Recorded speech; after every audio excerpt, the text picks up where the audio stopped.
3 million lives extinguished, 500,000 tons of bombs dropped on a neutral nation, and a treasonous back-channel order that single-handedly dragged a global war on for 5 agonizing years.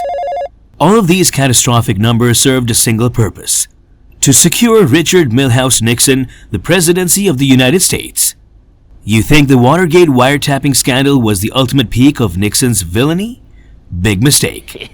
That break-in was nothing but a petty shoplifting run compared to a calculated network of crimes against humanity, ecological destruction using millions of gallons of toxic chemicals, and cold-blooded complicity in mass genocide. Watergate was just a convenient excuse to lower the curtain on a monster. The brutal truth lies in the blood-stained numbers hidden deep inside the secret Pentagon files that you are about to hear. The grand hustle begins in the chilly autumn of 1968. America was fracturing over the Vietnam War. Nixon was sweating bullets, watching his lead vanish against Democrat Hubert Humphrey. The sitting president, Lyndon B. Johnson, was on the precipice of a massive geopolitical breakthrough, a historic peace talk in Paris. If peace broke out, American troops would come home, and Nixon's presidential ambitions would instantly incinerate. Nixon refused to let peace ruin his campaign. He bypassed the United States government entirely to execute an under-the-table sabotage that crossed straight into treason. He deployed a high society Republican operative named Anna Chennault as a back-channel courier to the South Vietnamese government led by President Nguyen Van Thieu. Her instructions to Saigon were simple, devastating, and thoroughly illegal. Boycott the Paris peace talks, stay away from the table, and hold on until Nixon wins the White House. She promised Thieu that a Republican administration would hook them up with a far better deal. The sabotage worked. South Vietnam walked away. The peace process collapsed, and the gears of a brutal war kept spinning. Millions of conscripts and civilians paid for Nixon's victory with their lives. President Johnson found out. The FBI had tapped the South Vietnamese embassy, and the NSA was intercepting the communications. In private, Johnson was consumed by fury, calling his confidant, Senator Everett Dirksen, to vent. "This is treason," Johnson barked into the line, his voice shaking. "It is treason, raw and unadulterated. They are contacting a foreign power to sabotage a peace talk during a war." Johnson later confronted Nixon directly on a private call, but Nixon lied smoothly to the president's face. "I am not trying to sabotage the peace talks, Lyndon. My God, I would never do anything to extend the war." But Johnson kept the betrayal secret from the American public. He feared a catastrophic constitutional crisis days before the election and wanted to protect the highly sensitive intelligence methods used to catch Nixon. Armed with a secret bought with the currency of ongoing warfare, Nixon coasted to victory, flashed his famous V sign for the cameras, and took the Oval Office. Once inside the White House, Nixon didn't just inherit the war, he scaled it up like a ruthless executive seeking exponential growth. He turned his sights on Cambodia, a neutral nation officially minding its own business under Prince Norodom Sihanouk, which happened to sit next to the Ho Chi Minh Trail. In 1969, Nixon and National Security Advisor Henry Kissinger. For over a year, American B-52 bombers rained total destruction on Cambodian soil, dropping more than 500,000 tons of explosives, a payload exceeding 5 times the total weight of the Empire State Building. It turned peaceful provinces into a cratered lunar wasteland. To hide this flagrant violation of international law, Nixon ordered a massive double-entry bookkeeping system at the Pentagon. Flight logs were systematically falsified. Pilots flew missions over Cambodia, but the official radar data stated they were routine runs over South Vietnam. When top military officials questioned the legality of running an unapproved war in a neutral country, Nixon demanded unmitigated aggression, stating in an Oval Office meeting, "I want them to hit everything. There is no limitation on mileage and there is no limitation on budget. Is that clear?" The relentless, unprovoked bombing failed to destroy the enemy supply lines. Instead, it fractured Cambodian society, displaced millions of peasants, and drove them into the arms of a radical insurgency. This engineered chaos perfectly cleared the path for Pol Pot and the Khmer Rouge, who would later orchestrate one of the most horrifying genocides in human history. Nixon wanted to clear a jungle. He cleared the way for a monster. Back in Vietnam, the administration escalated its reliance on eco-terrorism, dumping millions of gallons of Agent Orange and other toxic chemical defoliants across the landscape. They marketed it as a harmless tactical herbicide. In reality, it was a dioxin heavy chemical weapon that permanently poisoned the soil, contaminated the water grid, and triggered horrific birth defects for generations of Vietnamese citizens, while destroying the health of thousands of American troops who breathed it in.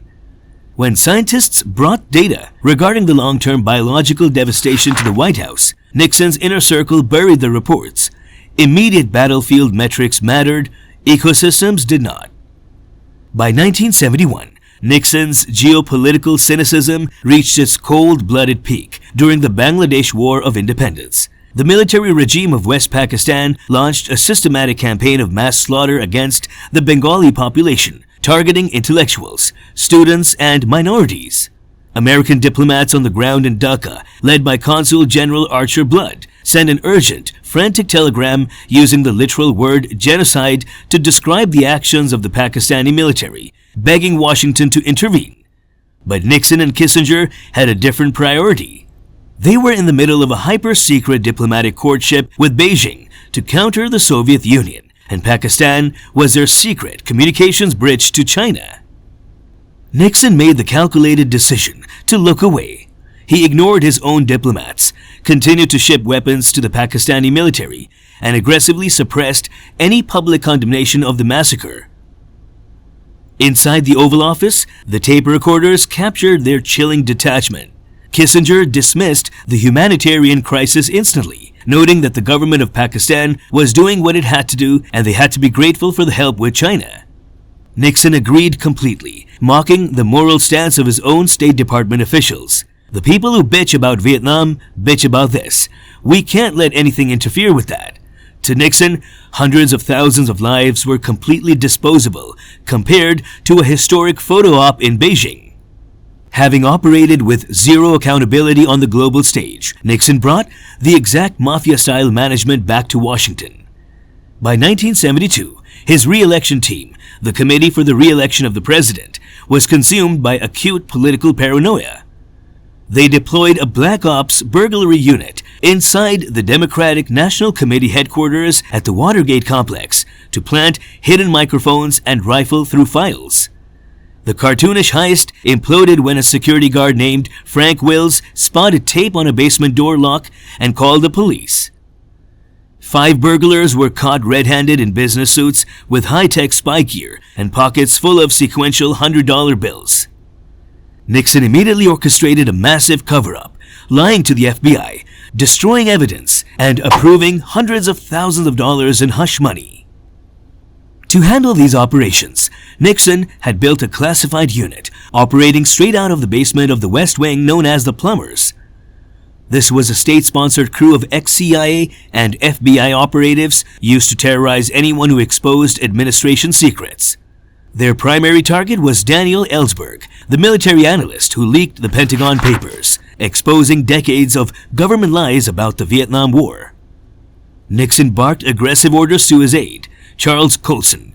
"We're up against an enemy, a conspiracy. We are going to use any means. Is that clear? I don't care how you do it, just get it done." The Plumbers flew to Los Angeles, broke into the private office of Ellsberg's psychiatrist, and trashed the room searching for medical files to blackmail and ruin him. This obsession with control eventually formalized into the enemy's list, a roll call of politicians, journalists, and celebrities targeted for federal harassment. Nixon explicitly ordered Chief of Staff H.R. Haldeman to weaponize the government, stating that he wanted to use the available federal machinery to screw their political enemies using the Internal Revenue Service. The entire fragile house of cards finally collapsed in October 1973 during the Saturday Night Massacre. Independent prosecutor Archibald Cox subpoenaed the secret Oval Office taping system. Cornered, Nixon ordered Attorney General Elliot Richardson to fire Cox. Richardson refused and resigned on the spot. Nixon ordered Deputy Attorney General William Ruckelshaus to do it. Ruckelshaus also refused and resigned. The Department of Justice fell into unprecedented chaos. until a third-in-line official finally signed the firing paperwork. The authoritarian power grab backfired terribly. Public backlash was instantaneous. The courts ordered the tapes released, and the world finally heard a president plotting crimes like a mob boss. With his political capital dead and impeachment certain, Richard Nixon became the first American president to resign in disgrace on August 9, 1974. He walked to his helicopter, flashed a defiant victory sign to a stunned nation, and flew into exile. He left behind a scarred democracy and a cynical public, proving that when the guardrails of democracy are stripped away, the difference between a statesman and a war criminal is often just a matter of getting caught. If you think the story of Nixon's shadow empire is wild, just wait until you see our next deep dive. We are uncovering how a rogue elite network inside the Pentagon managed to run a parallel, unapproved global arms market right under the noses of the next 3 administrations, buying, selling, and trading weapons without ever asking permission from Congress or the President. Once the cameras are turned off, you will see how the deep state actually operates. Make sure you stay tuned for the next video.